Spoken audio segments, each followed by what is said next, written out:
Welcome to About Mansfield, your audio newspaper. I'm Steve Casillo with the September 27th, 2023 191st edition, always broadcasting from the Cellmark Studios, along with Colleen Daniel and the About Mansfield news team. Coming up today, it's Mansfield news, sports, and conversation. And a little later in the episode, you will have a chance to win a $25 gift card to a Mansfield restaurant of your choice with our Mansfield trivia question, courtesy of Joe Jenkins Insurance. Let's take a look at the stories we're covering this week. Mansfield ISD joins lawsuit against Texas Education Association. Public art and burnt ends. We'll talk about it in a moment with the mayor. Mansfield man sentenced for $3.5 million multi-year fuel credit tax fraud. Mansfield ISD makes the 2023 Forbes list. Local jeweler set to celebrate a milestone anniversary spanning 4 decades. Community health and wellness fair to take place on Saturday. In sports, a nail-biter at Newsom last Friday. We will talk about both the wins and the losses for Week 5 of high school football. And in the talk segment, Steve concludes his talk with the Mansfield Mission Center's new executive director, Brian McFadden. We are Mansfield's only source for news, sports, and conversation. This is About Mansfield. Are you ready to create unforgettable memories? Picture this: an enchanting event venue nestled amidst breathtaking landscapes with panoramic views right here in Mansfield. The Grandview Event Center is the perfect setting to bring your vision to life. From intimate gatherings to large-scale extravaganzas, the Grandview has flexible spaces to accommodate any occasion, be it a graduation or school function, art exhibition, or birthday or anniversary party. Book your next unforgettable experience at thegrandviewmansfield.com. That's thegrandviewmansfield.com. The Grandview Event Center, where memories are made and dreams become reality. Book your event today. No matter your familiarity with buying or selling real estate, having an experienced, trusted advisor on speed dial is priceless.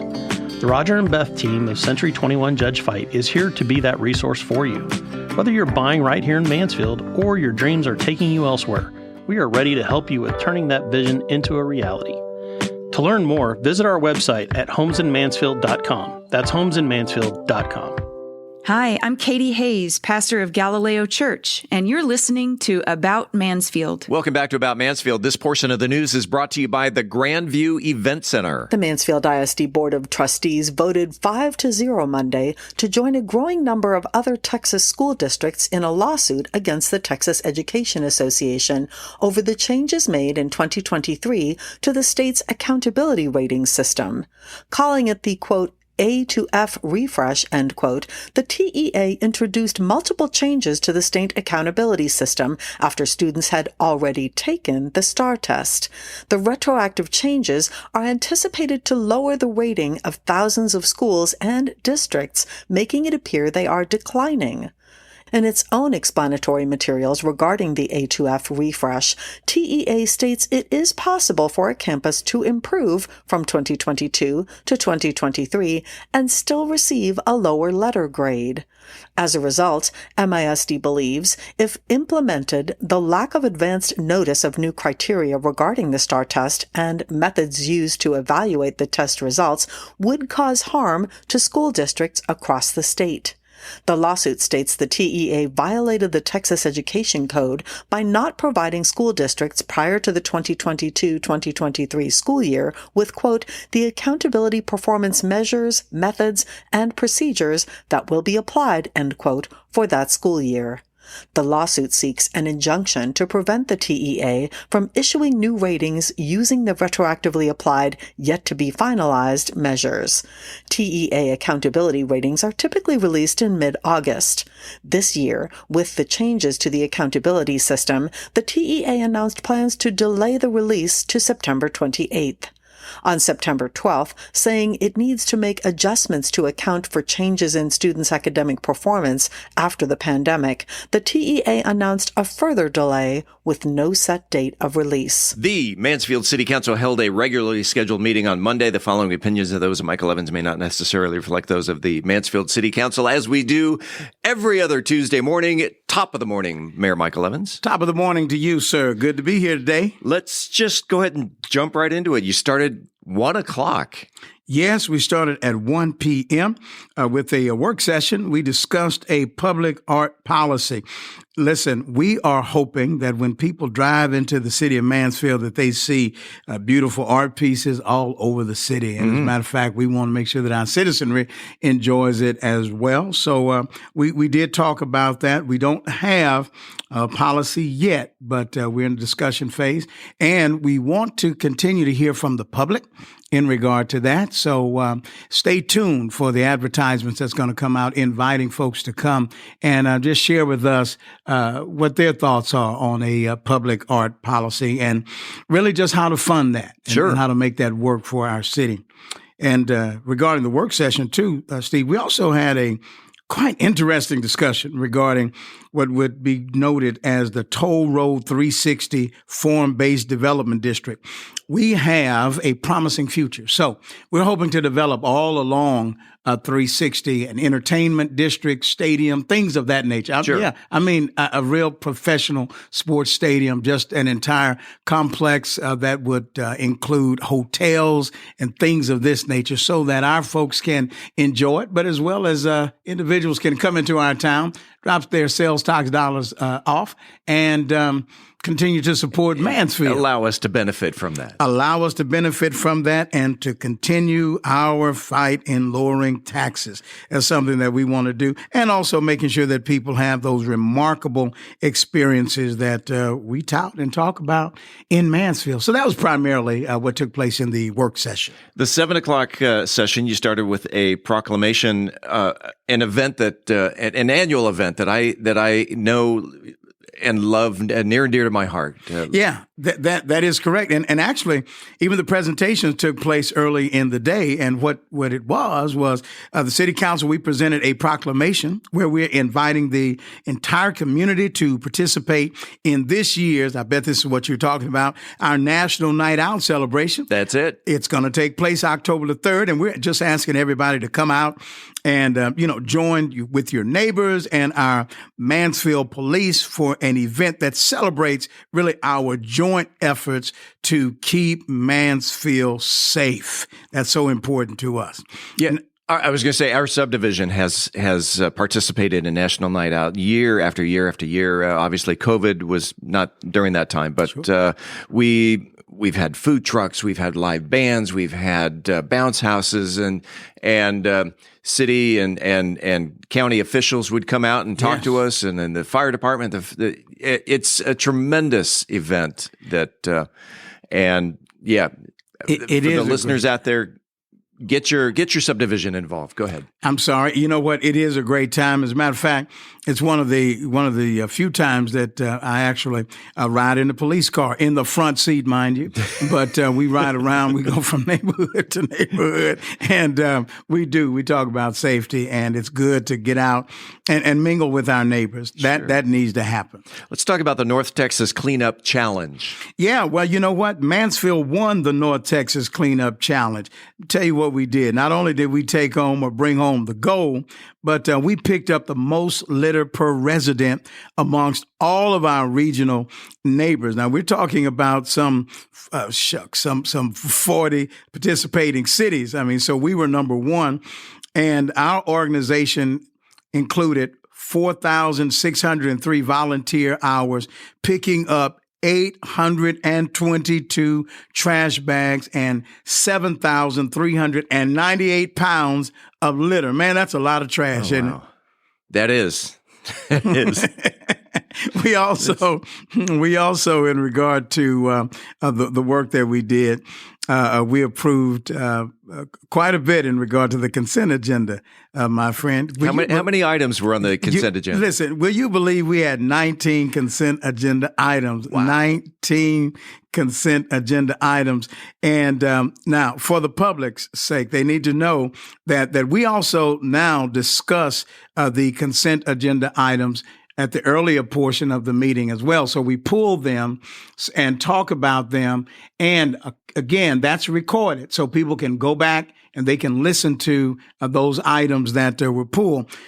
For example, we approved a $245,500 agreement for branding and wayfinding for the Links Innovation District. Now, I'm excited because this project is going to help to shape our understanding, our concept of bringing new industry into Mansfield. So we did that. Then City Council approved contracts for lighting of the North Main Bridge at a little over $104,000 and about $53,000 for the design of left turn lanes on Matlock Road and the Country Club Drive and Cannon Drive intersection. We approved chemicals and treatment services as well, and a $610,000 generator for the expansion of the Bud Irvin water treatment plan. And we all know how important it is to have some good water. So we did all of that. And we know that our folks love the parks and recreation. So we had a host of items for our facilities, including adopting what we call phase 1 of the ADA transition plan. We've got some old parks in town along with our new ones, but we want to make sure that all of them are ADA compliant and that all of the residents of Mansfield and our visitors can come in and they can enjoy our parks no matter what kind of physical challenges they may have. We approved $61,000 for landscape architecture services for McClendon Park East, a playground, and we approved dollars for a nature trail that will help to join McClendon East and West, and about $57,000 for landscape architect services for the next phase of improvements at Man's Best Field Dog Park. Man, I'm almost tired of talking about it. We had all of that going on. The best dog park in the city. The best dog park in the city. And you did all of that by 8:01. Yeah, we did. We did all of that by 8:01. Now, I need you to know the work continues because we're going to be meeting on Friday morning at 8 a.m. Yes, and a special meeting. It's a special meeting. We'll be talking about Big League Dreams and its future. And listen, it's a bright future. Yeah, it's a bright future. We hope to reimagine what BLD will look like and the experience that our residents can have at Big League Dreams. So we're working on it. We've heard for years people talking about the condition of the park. And I want you to know that my colleagues and I, we're attempting to answer those concerns. All right. Thursday night, you're going to go have some burnt ends and barbecue. I'm a burnt end man. I love it, man. I'm a barbecue guy. Yes, we're going to have budget and barbecue. That's going to take place at Big D Barbecue and Catering. Of course, that's located at 226 North Walnut Creek Drive right here in Mansfield.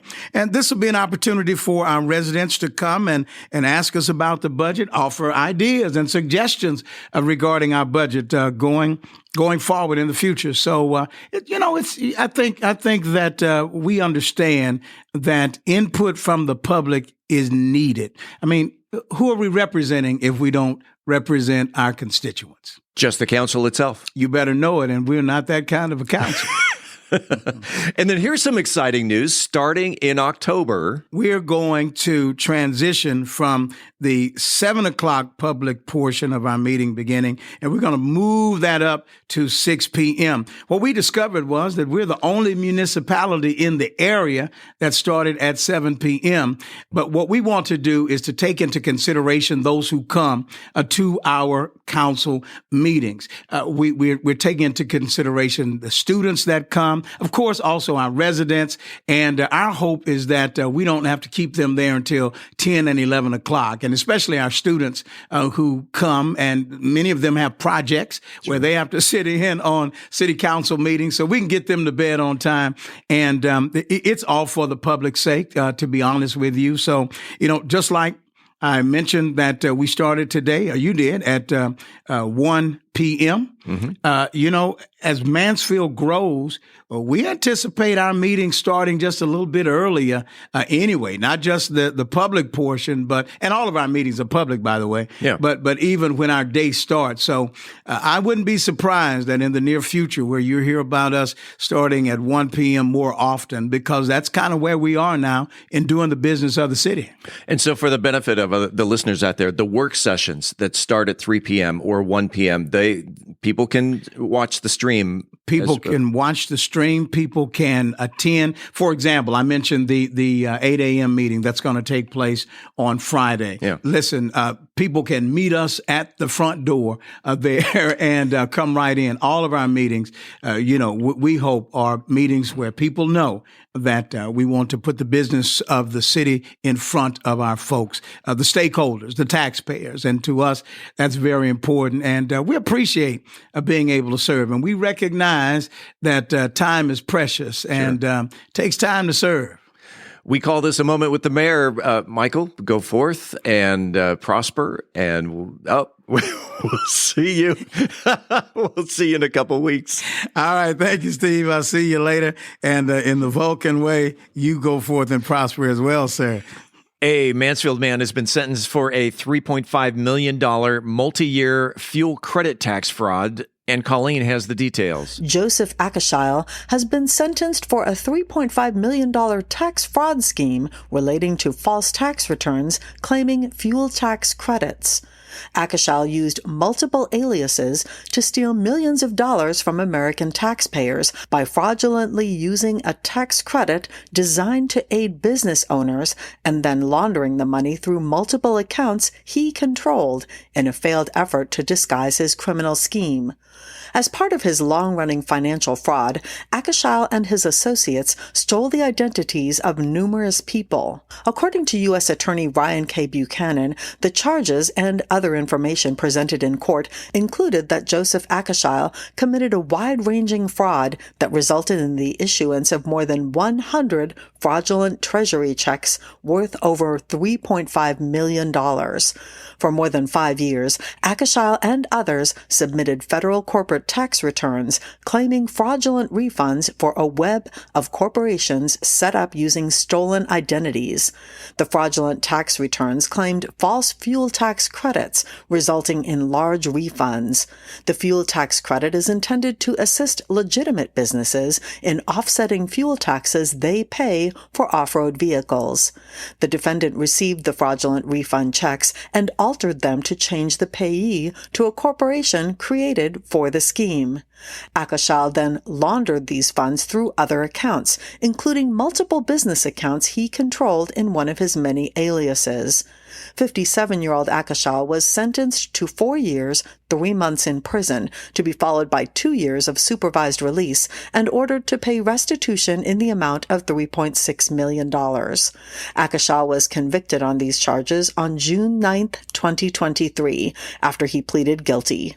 This case was investigated by the Internal Revenue Service Criminal Investigation and U.S. Treasury Inspector General for Tax Administration. For the first time, Mansfield ISD has been named to the Forbes list of America's best mid-size employers. MISD has been recognized as one of Forbes' best in-state employers 3 years in a row, but this is the first time the district has received the national distinction. MISD joins the top 1% of employers across the country who have received this prestigious recognition. America's best mid-size employers 2023 were identified by an independent survey taken by approximately 45,000 employees working for companies between 1,000 and 5,000 employees. Employees were asked to rate their willingness to recommend their employers to friends and family.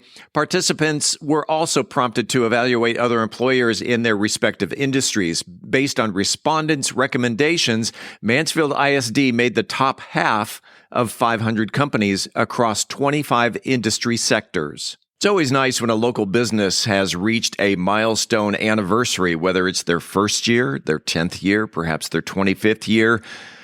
We have a local business here in town that is celebrating a rather large milestone anniversary, and with us on the phone to talk about it is John Presley, the owner of Mansfield Fine Jewelry. First of all, John, welcome to About Mansfield. Thank you very much, Steve.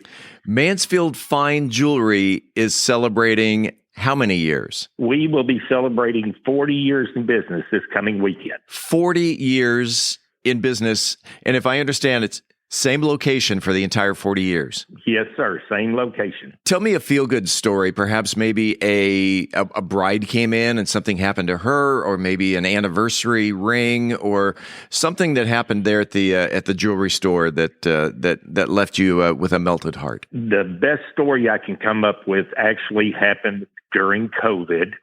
I had a young girl come in, and her grandmother had passed away from COVID right after it started. And she was gifted 4 little silver rings to remind her of her grandmother. And she brought them in one day and said, "Can I please get these rings sized and cleaned so that I can remember my grandmother?" And I said, "Yes, ma'am." I said, "We're extremely busy. Give me 4 or 5 business days and I'll be able to get on it." And so I got to work the next morning, and my son and myself had about 10 custom pieces that we were working on that were going to just take days and days to do. And I looked at that girl's invoice and I thought, you know what, I can get this done right now. And so I pushed everything else to the side.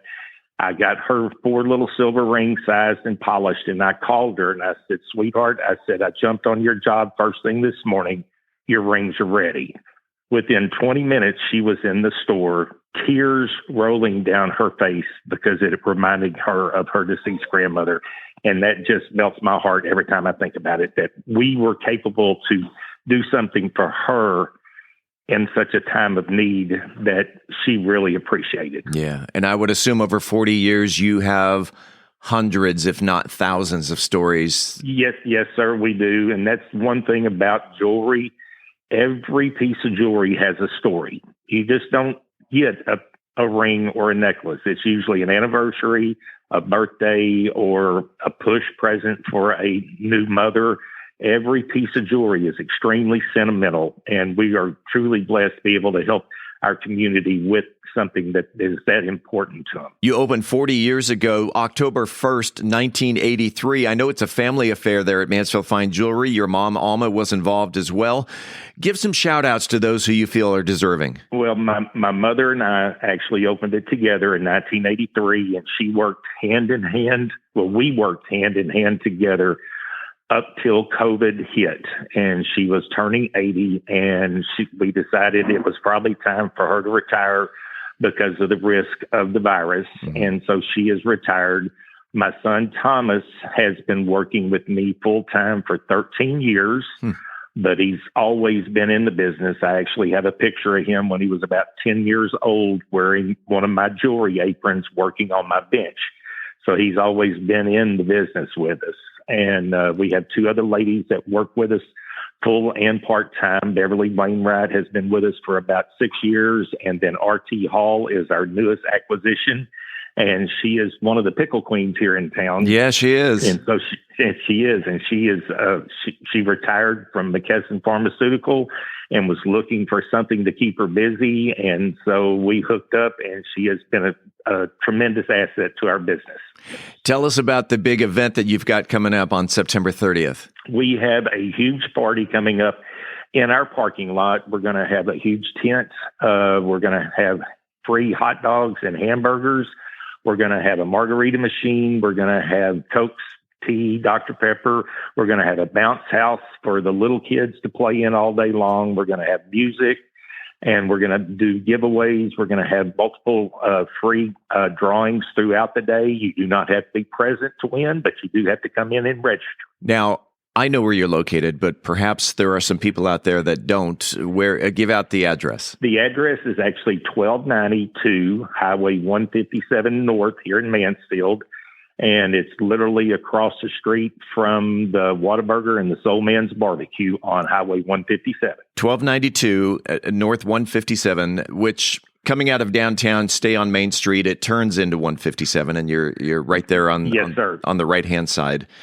Yes, sir. 40 years. Congratulations to you. Well, thank you very much. We're very blessed that we've been able to support and be a part of our community for all these years. Anybody and everybody within the sound of my voice is welcome to attend. It's the 40th anniversary party on September 30th at Mansfield Fine Jewelry. It runs 10 a.m. to 4 p.m.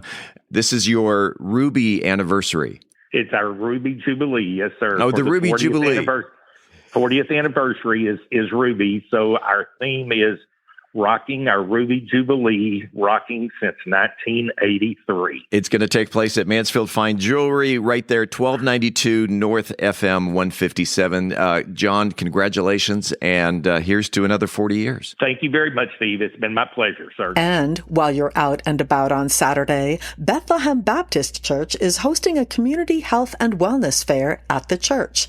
Bethlehem's Cynthia James has the details. We'll have local health and wellness companies such as Methodist Mansfield, Mansfield Missions. We'll have home health. We'll have hospice care. There's going to be a game truck for the children. There's going to be free produce.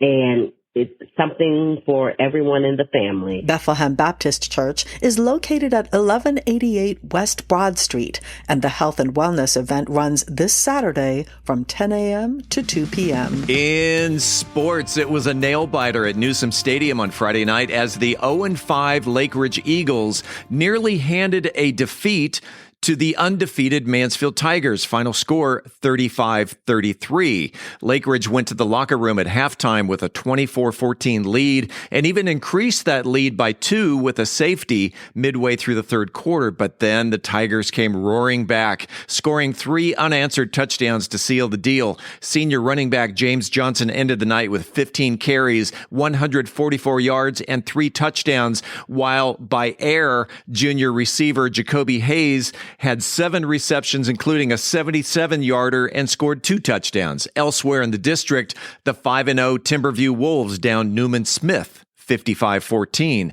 Legacy drops to 1-4 with a defeat to Skyline 36-16. And at Newsom Thursday night, the Summit Jags outscored Burleson 49-11. Senior running back Amari Burgess carried the ball 10 times for 199 yards, scoring 3 of the Jags' 7 touchdowns. Senior receiver Joseph Williams ended his night with 2 receptions for 76 yards, as well as a 36-yard punt return and 2 touchdowns. There's only one game this week. Timberview takes on Birdville in their homecoming game Friday night at Newsom with a 7 p.m. kickoff. Lake Ridge, Timberview, Legacy, and your Mansfield High Tigers all have the week off. Taking a look at the highs and the lows around the state this past week, Rising Star downed Bluffdale 90-42, while Mission Sherilyn nipped Mercedes 6-3. And finally, the biggest goose egg in the state comes from the Panhandle as Sunray routed Crosbyton 81-0. If you have a comment about the show, the news, whatever's on your mind locally, the good, the bad, the ugly, come on now. What's on your mind? You can reach us by voicemail at 817-435-2938. Again, that's 817-435-2938. This coming Saturday, September 30th, is National Love People Day, a day that asks us to lift up others through the profound power of unconditional love, simply through the practical application of love your neighbor as yourself. How can you observe National Love People Day? I'm glad you asked. Find ways to show unconditional love for your neighbors, your colleagues, your strangers, your community. Volunteer, share, give, or as my church says, give your time, talent, or treasure. Or maybe while you're at it, create a special music playlist for the day. Love the one you're with. I Will Always Love You. Can't Help Falling in Love. Crazy Little Thing Called Love. Endless Love. Love Me Do. To Love Somebody. And the list goes on and on. A final thought on how to make National Love People Day a success. In the words of John Lennon, all you need is love. Coming up after the break, we turn the page to the features section. Want to avoid getting the flu this season? I'm Angel Biasatti. We'll talk about it next. And Methodist Mansfield News to Know. Your homestead exemption is one of the most important tax reduction benefits to Texas homeowners. I'm Beth Steinke, and today on the Mansfield Real Estate Report, we're going to make sure you're ready to vote in November. In this week's Cocktail of the Week, I'll be talking about a cocktail that's a delightful riff on the classic mojito. We are Mansfield's only source for news, sports, and conversation. I'm Colleen Daniel, and this is About Mansfield. This portion of the news was brought to you by the Grandview Event Center. The housing market is evolving as interest rates rise to meet inflation. Speculation abounds as to what the future may hold. Do you have a trusted advisor? The Roger and Beth team at Century 21 Judge Fight should be your first call in all matters concerning real estate and the market. We specialize in residential real estate for both buyers and sellers. With industry partners across North America, our resources and expertise can turn the home you've been envisioning into a reality. Visit our website at homesandmansfield.com to learn more. That's homesandmansfield.com. I'm Philip Washington, Chief Investment Officer of Stonehill Wealth Management and host of the Wealth Building Made Simple podcast. First book I read in college was Rich Dad, Poor Dad, and it changed my life. And since then, I've read tons and tons of books on money.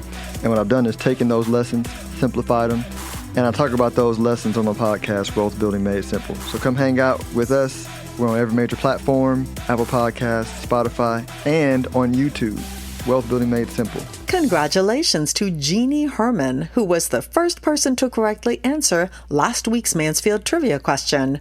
Who held world boxing, karate, and kickboxing titles all at the same time? Of course, we're talking about the great Troy Dorsey. When we come back, this week's trivia question. This is About Mansfield. At Methodist Mansfield Medical Center, we've been caring for our home team for over 15 years. Today, you'll find award-winning physicians on the medical staff, advanced neurosurgery, a Level 3 trauma center, critical care for newborns, and comprehensive orthopedic care. Methodist Mansfield, delivering the care our friends, neighbors, and home team depend on. That's community, and why so many people trust Methodist. Hey, it's Steve Casillo, and are you ready to make your voice heard? Want to bring out your ideas to life through captivating conversations and engaging visuals? Look no further than Podcast Mansfield Recording Studio, your one-stop destination for award-winning audio and video podcast recording. Equipped with cutting-edge microphones, crystal clear audio recording, and high-definition cameras, we're here to turn your ideas into engrossing content. But it's not just about the equipment. We're dedicated to bringing out the best in your content. Whether you're a seasoned pro or just starting out, we're here to elevate your podcasting game. We'll even help you with intro music, transitions, voiceover, and that professional polish that sets your podcast apart. So whether you're into interviews, storytelling, or simply sharing your expertise, Podcast Mansfield can help bring your podcasting dreams to life. Visit podcastmansfield.com. Podcast Mansfield, where creating your podcast masterpiece has never been easier. Hi, this is Joe Jenkins with Joe Jenkins Farmers Insurance, specializing in auto, home, commercial, and life insurance. I was born and raised here in Mansfield, Texas. We're active in the community, and Mansfield's a town we really care about. Our office has over 30 years experience in the insurance industry, and we're passionate about what we do and about customer service. For a free quote, please visit our website at joejenkinsinsurance.com or give us a call at 817-472-6058. Once again, that website is joejenkinsinsurance.com. It is time right now, this very second, right here, right now, for the highly coveted, wildly popular About Mansfield trivia question. If you are the first person to email the correct answer to trivia@aboutmansfield.com, you will receive a $25 gift card to a Mansfield restaurant of your choice. It's brought to you by Joe Jenkins Insurance. Whether you're looking for homeowners, auto, commercial, or any other type of insurance, Joe has helped Mansfield area residents understand the insurance coverage that best fit their needs since 2010. You can find him on the internet at joejenkinsinsurance.com. Colleen, let's get to this week's question. Well, Steve, the Mansfield Historical Museum, located at the corner of Main and Broad in historic Mansfield, hosts thousands of visitors each year with displays that date back as far as the 1800s. This week's trivia question is, in what year did the Mansfield Historical Museum open? Email your answer to trivia@aboutmansfield.com. Again, in what year did the Mansfield Historical Museum open? Good luck, and thanks to Joe Jenkins Insurance for the gift card. Hi, this is Mansfield Chamber of Commerce CEO Lori Williams, and you're listening to About Mansfield. Welcome back to About Mansfield, your audio newspaper. Let's open up the features section. Angel Biasatti has news on how to avoid getting the flu this season in Methodist Mansfield, News to Know. Angel? Washing your hands with soap and water is one of the best ways to get rid of germs.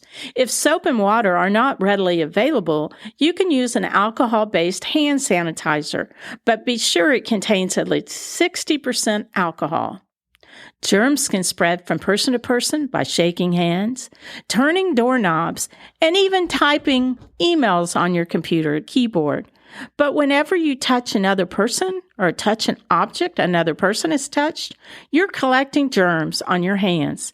And touching your own mouth, eyes, or nose exposes you to whatever germs you've collected. That makes hand washing the most important step you can take to prevent illness and disease. So wash your hands for at least 20 seconds. A good rule is to make sure you're washing your hands long enough to sing happy birthday twice. It's also important to get a nice froth of soap on your hands. Make sure you wash between your fingers, both the tops and bottoms of your hands and your nail beds. And if you wear jewelry, you need to remove it or make sure you get that lather and friction underneath. Then rinse completely and dry. Another way to stop the spread of germs is to cover your coughs and sneezes. When coughing occurs, it's best to cover your mouth with a facial tissue and wash your hands afterward. The same thing goes for sneezing. You should sneeze into the crook of your elbow rather than out in the open area around you. You should also wash your hands before you eat or prepare food, after you touch raw produce and meat, and after you use the restroom. You should also wash your hands after sneezing or coughing, touching your eyes, nose, and mouth, or coming in contact with someone who may be sick.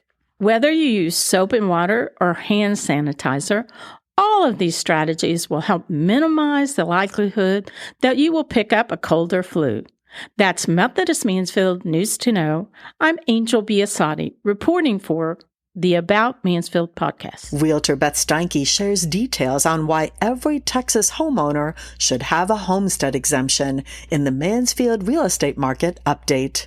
Beth? Earlier this year, I had 2 different homeowners contact me and share that their mortgage payments just kept going up and up and up, to the point that they were becoming quite unmanageable. I did a complete review for them, and I discovered that neither one had filed for their homestead exemption, which allowed their tax valuation to skyrocket without that homestead cap in place. This is one of the biggest benefits on the homestead. For your primary home, the homestead caps the amount your taxable value can increase to just 10% each year. The other important provision that the homestead provides for is an overall reduction in your home's taxable value by a set amount. Currently, that amount is set at $40,000, whether your home is worth $250,000 or $750,000. The 88th session of the legislature passed significant relief for all Texans, but, and this is significant, it requires Texas voters to pass a constitutional amendment on November 7th. If voters approve the change in November, a few things will happen for Texans. The first and probably the most impactful will be an increase to the homestead exemption from that $40,000 to $100,000. So if you live in a house with a taxable value of $400,000, you'd previously have been assessed tax on $360,000 of that value. With this change, you'll be assessed on just $300,000. If you are over 65 or disabled, your exemption will be $110,000. In even better news, the change will go into effect for this tax year, so the 2023 property tax year. This is welcome relief for all Texans, to be sure. So first, make sure you have your homestead exemption in place. If your taxes have felt out of control the last few years, it's completely possible you missed filing for that exemption. It is a one-time filing, but you do have to do it every time you move into a new primary residence. If by chance you did not, you may be eligible for up to 2 years retroactive adjustment.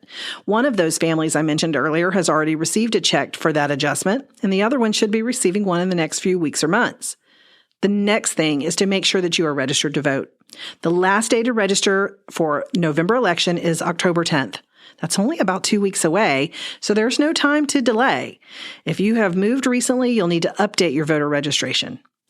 And put November 7th on your calendar. We need all Texans to make sure our voices are heard on this important issue. The legislature worked really hard to put this together for our benefit. Let's show up and vote. And for those that are wondering where the money is coming from, there is a terrific article in the Texas Tribune detailing all of the provisions of the bill and where this funding is coming from. Regardless of how you vote, I look forward to seeing you at the polls. Now let's get an update on what's happening in the real estate market locally. Reviewing August data year over year, things still appear to be very stable. Median sales price in Mansfield remained unchanged from last month at $500,000. But I have a sneaking suspicion we may start seeing that number drop slightly over the coming months. The Federal Reserve met last week and finally gave us a break from continuous rate hikes and left the Fed borrowing rate unchanged. This pause is much needed and maybe a little slower of a response to the dropping inflation environment that we had hoped for. Recently, someone shared that they wanted to make a move, but were struggling to make sense with that decision because they currently have a sub 3% interest rate on their current home, a home that is no longer serving them. They asked if there was any hope to replace their home with a similar rate. So many of you are wondering how to plan for the coming year or two. This is the right time to reach out to your trusted real estate professional and get those questions answered. Position yourself for making housing changes and to capitalize on great rates if you have them.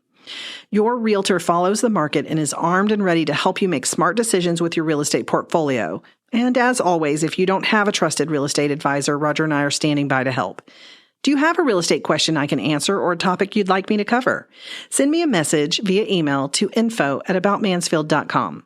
For the About Mansfield podcast, I'm Beth Steinke with Century 21 Judge Fight. Shaken or stirred, either way, you know it's always good as Brian serves up a berry-licious delight in the cocktail of the week. Brian? This week's cocktail of the week is the Blackberry Mojito Batch-Made Cocktail. A refreshing blackberry mojito is taken to new heights when you make it as a big batch infusion. Allowing the key ingredients to steep together coaxes out maximum flavor for a cocktail that's greater than the sum of its parts. With the right amount of fresh lime juice, rum, mint, blackberries, and thyme, you can easily enjoy pictures of amazing mojitos anytime you make it. But don't worry about taking notes. As I'm giving out the ingredients and instructions, I'll always be posting them on bourbongospel.com. You're going to start with 2 cups of ripe, juicy blackberries. You're going to rinse them gently under cool water and pat dry with a paper towel. Then put the blackberries into a large drink dispenser or pitcher. You're going to use a wooden spoon or a muddler to lightly crush the blackberries to release their tart juice. But be gentle. You want to break them up a bit, not make a puree. Next, add the fresh lime juice. You'll need about a half cup of the juice or the juice from 3 to 4 limes. You're going to roll the limes firmly on the counter before slicing them in half and then squeezing them into the pitcher. Having the limes at room temperature always helps to maximize the amount of juice. Then you're going to drop the squeezed lime halves into the pitcher as well for more flavor infusion. Now measure out 1 cup of white rum and pour it over the muddled blackberries and lime juice. The dark, subtle flavors of white rum works best for this drink. Dark rum, in my opinion, overpowers the fresh berries and citrus notes. And now it's time to prep the mint. You're going to grab about 20 to 25 fresh mint leaves, give them a gentle slap between your hands right before adding them to the pitcher. This releases the aromatic mint oils that will infuse into the mixture. Once all the ingredients are in the pitcher, use a long-handled spoon to stir everything together. Cover and refrigerate 4 to 6 hours or as long as overnight, because this is going to allow time for all the flavors to meld together as the batch chills. When ready to serve, give the pitcher another good stir, fill glasses with ice, pour the mojito mixture over top, add club soda or sparkling water to taste. The carbonation will add a nice brightness to the drink. And then garnish each mojito with a lime wheel for a final pop of citrus flavor and aroma. Making a large batch of blackberry mojito enables you to simply pour out the drinks without having to muddle and mix each one from scratch. And letting it infuse means much, much more flavor in every sip. The blackberries, the lime juice, the rum, the mint, all have time to work together to create a well-balanced and delicious cocktail. Be sure to use always fresh quality ingredients. The ripe blackberries will offer sweet and tart juiciness. Good limes yield a bright citrus essence. But go easy on crushing the mint. You want aromatic oils, not shredded leaves. And taking the extra time on the front end means enjoying pitchers of amazing mojitos anytime. The batch technique coaxes the best of the core ingredients, infusing everything together, resulting in a flavor-packed blackberry mojito, unlike anything you can mix up on the spot. Now you can sit back and enjoy cocktail hour with your friends with a refreshing drink at the ready. As always, I'm interested to hear your take and input. You can reach me at brian@bourbongospel.com. And until next week, as Mark Twain said, too much of anything is bad, but too much whiskey is barely enough. Reporting for the About Mansfield podcast, I'm Brian Certain. We're back in 60 seconds with Steve's in-studio interview with Brian McFadden. Hey, it's Steve Casillo, and we all remember the storm that blew through our town back in June that pelted this community with baseball-sized hail. It did a ton of damage around Mansfield, including my own roof. Regular listeners to About Mansfield have heard Paul Duncan's commercials for Trinity Roofing and Construction, and after the storm, I reached out to him, and boy, am I glad that I did. From the first call to Paul to working with the crew leader, the scheduling department, and the entire construction team, and how it all played out with my insurance company, working with Trinity Roofing and Construction was a breeze. It's easy to see why they're a platinum preferred contractor with Owens Corning with an A+ rating with the Better Business Bureau. So if you're thinking on replacing your roof, look no further than Trinity Roofing and Construction. They're a Mansfield-based company, and you can find them on the web at trinityroofingconstruction.com. Again, that's trinityroofingconstruction.com. Hi, I'm Megan Sutton, owner of Shane Boy's Craft Hawaiian Grinds, and you're listening to About Mansfield. Welcome back to another segment of About Mansfield. I'm Steve Casillo as we make the transition from news to talk, and today we do part 2 of our interview with Brian McFadden, the new executive director of the Mansfield Mission Center. Let's go back in time. Okay. Tell me about Brian McFadden. You mentioned when you walked through the studio door here, a half hour ago, you're from West Texas. Mm-hmm. That's all I know about you. So let's go back to West Texas. And what part of West Texas are you from? Sure. Maybe I better answer that in a better way, because when people ask me where I'm from, I say I'm just from Texas. Okay. Because I've pretty much lived all over the whole state. When I was born, I lived out in East Texas in Longview till I was about 12 years old. So I feel like that's where my childhood was. But my dad was transferred with his company into Central Texas, a little bitty town called Early, Texas. I don't know if you've ever heard of it, but it's just outside of Brownwood. And that's where I went to junior high and high school. And so from there, I was ready to get out of small town America. As good as it was, I was ready to move on. And so I went out to Lubbock, Texas, attended Texas Tech University. Go Red Raiders, Reclam Tech. Yeah. Met my beautiful bride there, and we married, and we've been married for 35 years now. Congratulations. Thank you. So started my career, moved down to San Antonio for a couple of years. So I really have lived all over Texas until early 90s. I call it my wayward years. The Lord sent me to Oklahoma. Yeah. And I lived there for almost 7 years. But in 2000, we got back to Texas as quick as we could. There. Let's go back to Longview. Yeah. So elementary and middle school Correct, years. Yeah.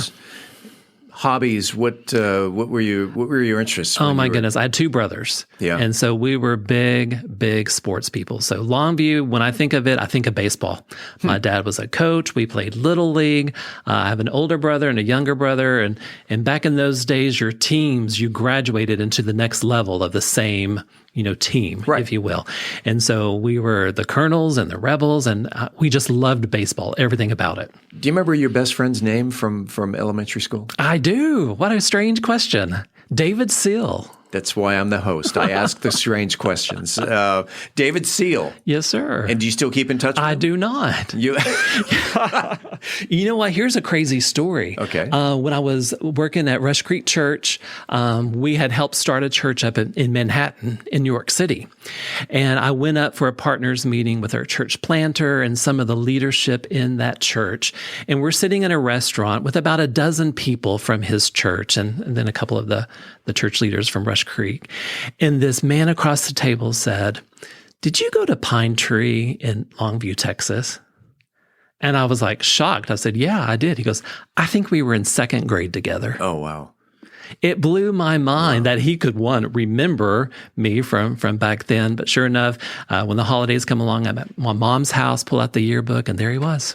Again, I've not heard of early Texas. Okay, early Longhorns. But I certainly know where Brownwood is. And tell me about your high school days. Yeah, high school.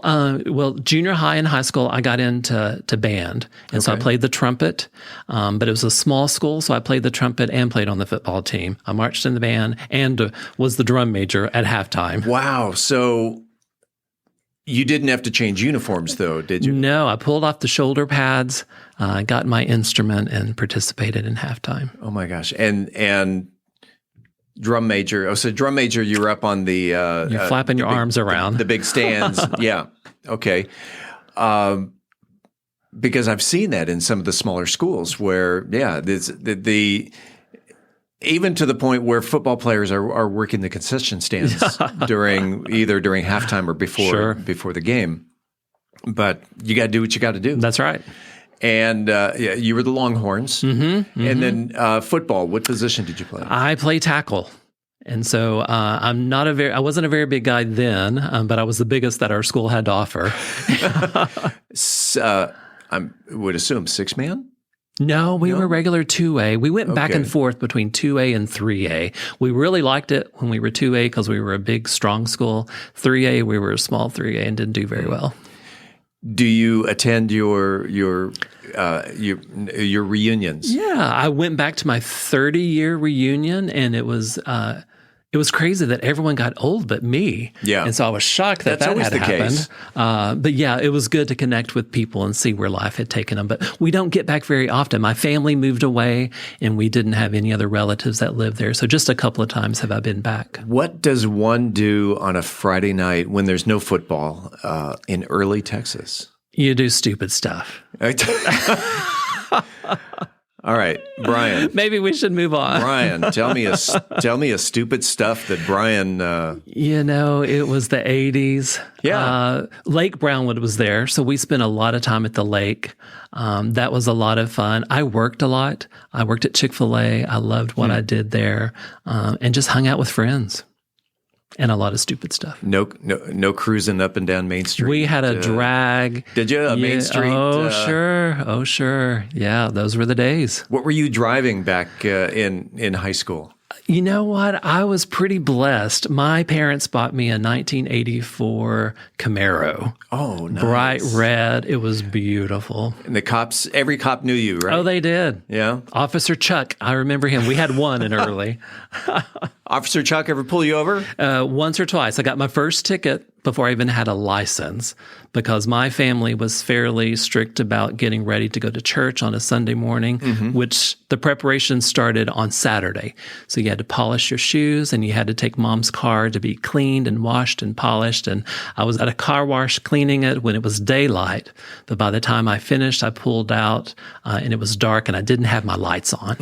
And so I got pulled over and reprimanded for driving without a license. I do not recommend this, kiddos. From Officer Chuck? From Officer Chuck. Okay. Here in town, there's there was Motorcycle Mike. Okay. Here in Mansfield, that very well known in the streets of downtown.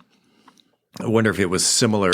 Probably related. A lot of people knew Motorcycle Mike. Before we get into your college days, what were some of your favorite classes in high school?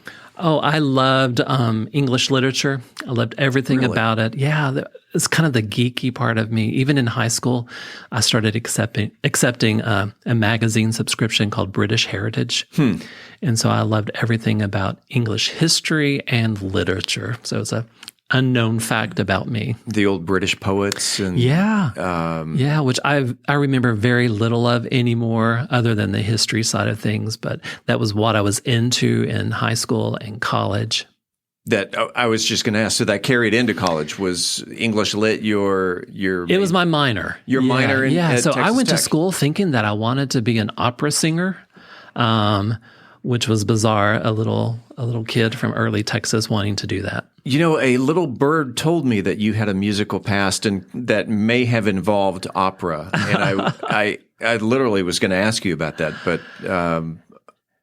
I'm glad you brought that up first. Tell me about the opera. Yeah, I don't know. I don't know where it came from. There's no one in my family who is involved in classical arts, but it intrigued me from an early age. So much so that I thought I wanted to do it as a vocation. Once I got into school, my interest began to go different places, but I finished up there still thinking that I might pursue community theater or the opera at some point. But the company my dad was managing, I started working for him, became an internal auditor for that industry and worked there for 12 years and never did pursue the opera side of it. Now, I love going to the opera. I love going to the theater, different places all around the world. I've been blessed to visit and attend those, but yeah, never as a vocation. Do you have a favorite operatic piece? I don't know. Figaro is one of those good ones. There's a lot of good ones, but I'm not sure about a favorite. Vivaldi is probably one of my favorite composers. Okay. And so that will put me in a really good chill spot.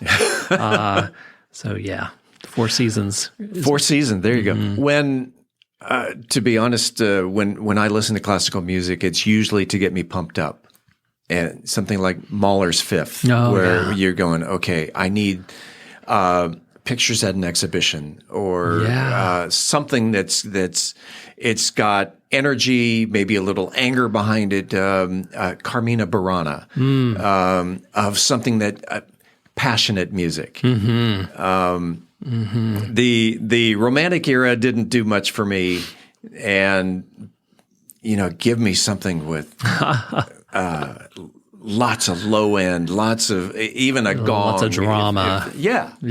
I'm more the romantic. As a matter of fact, when I was at Tech, there was a guy there working on his PhD in classical guitar, and I sat through many concerts of him playing his guitar. I met my wife while attending Tech in the music department, and she hated it. She hates classical guitar to this day, but I love it. Do you play guitar? I don't. It is on the bucket list. Before I leave this earth, I do want to be able to strum the guitar. Okay, because right over my left shoulder is a guitar here in the studio. I thought maybe the first lesson today, or the lesson, or I was hoping that yes, I play guitar and I could get a little note or two out of you, but not going to happen. Opera. I mean, that's very cool. And it is cool. I think there's an assumption that people from Texas don't have very much culture or arts, and it's definitely not true. There's so many talented people who are diverse in their likes and dislikes here in Texas, and so it's a great area of the arts and the music that still has my heart. At what point did you figure out opera's just not going to work out? I'm not sure I've quite figured it out yet. I know people love to sing in the shower. Do you go into Figaro? Or what's crazy is coming out of college and working and grow in a family. I was always super involved in the worship ministry at whatever church I was in at the time, and very, very involved in the leadership side of that as well. And when God called me into ministry, I was in the business world. I didn't feel like it was in the worship arts. I didn't feel like it was leading music or any of those things, which is bizarre to think that that's where my passion had been. But I realized it was just a talent and a skill and not necessarily my passion. Are you the loud guy in church then when they're singing hymns and I am not the loud guy. Okay. No. Let's go back to Texas Tech then. From high school into Texas Tech. So you played high school and trumpet in high school. Mm-hmm. Did you carry those traits into? I did. I marched in the Tech band. I loved it. It was an incredible experience. It was a wild experience, but it was a lot of fun. Tell me about a typical day at Texas Tech. I've only been there once, and that was actually to take a tour, thinking that my son might go there for music school, which so I've only been on campus once. Yeah.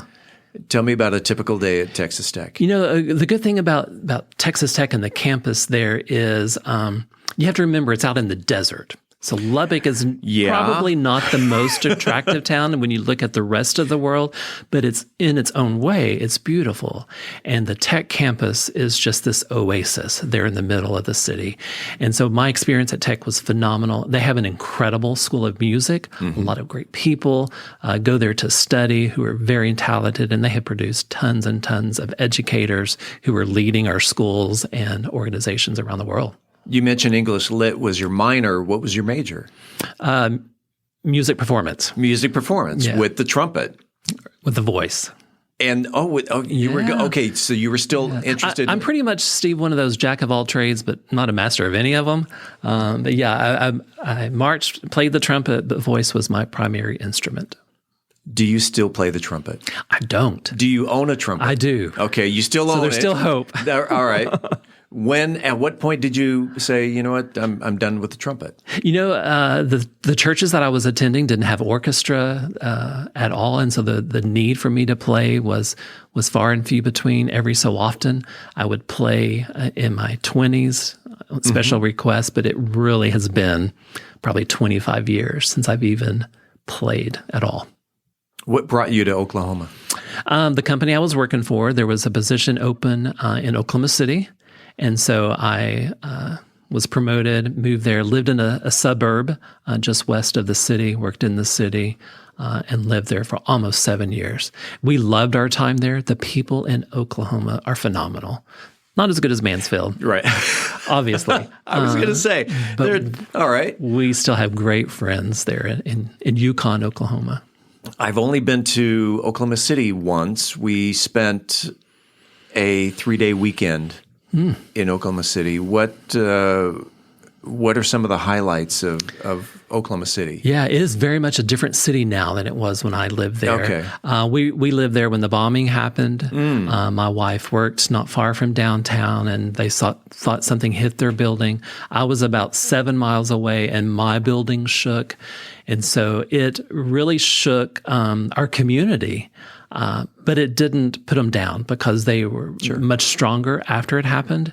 And the development in downtown Oklahoma City is just incredible. They created an entire river for people to go along. There's shops and restaurants all through there. Bricktown is what they call it. Right.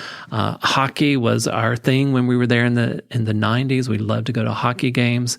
Being from Texas was a whole new thing. I'm not sure I quite understand the sport still today, but it's a lot of fun to watch.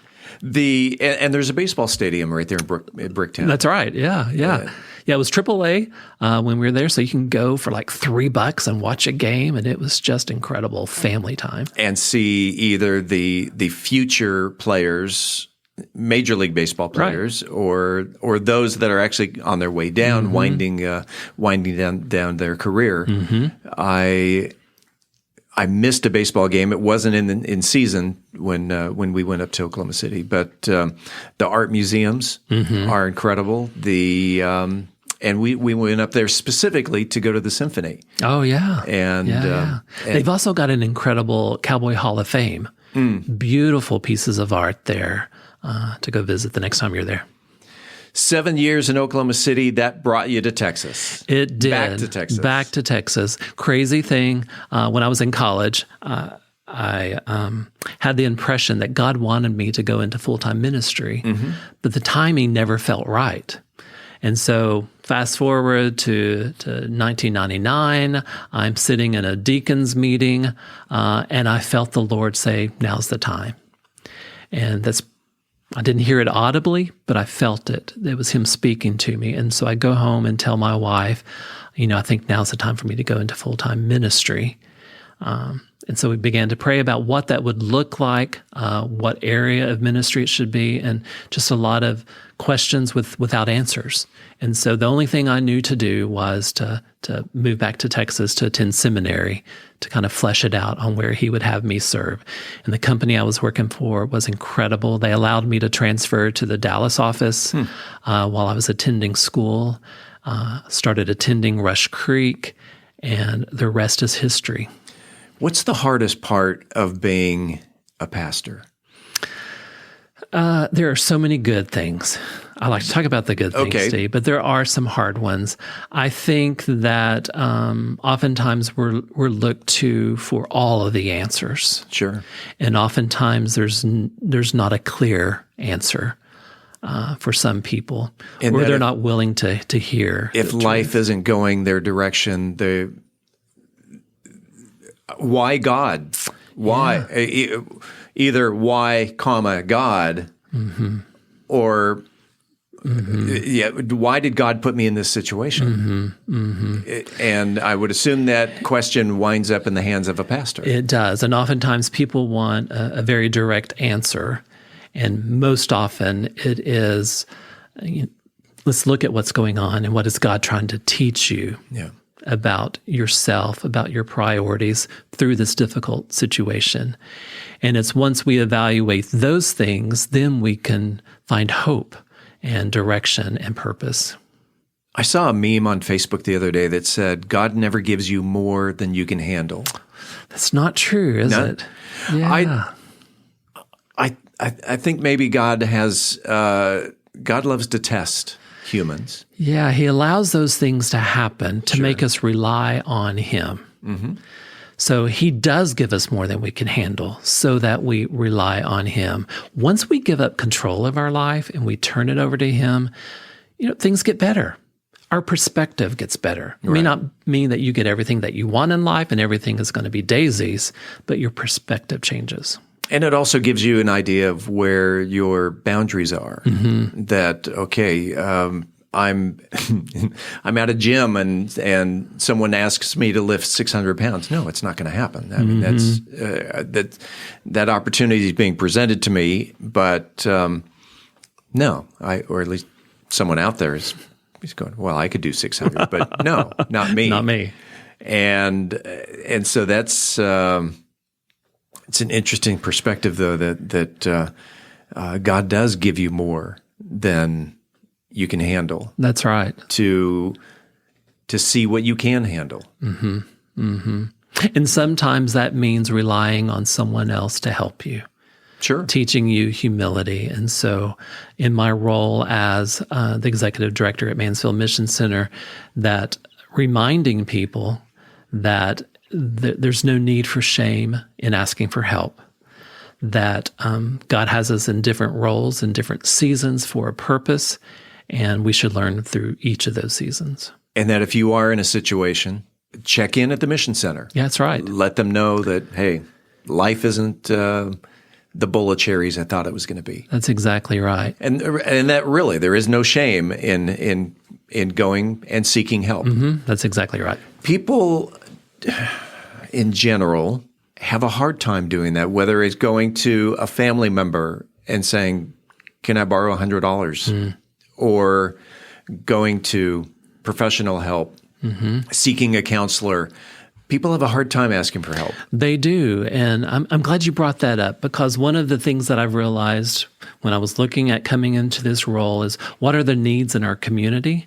And one deficit that I think we have is the ability to help under-resourced families in the area of mental health.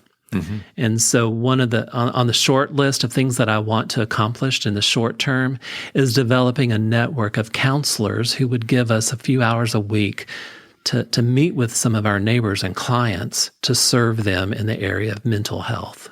And again, that's mansfieldmission.org. That's it.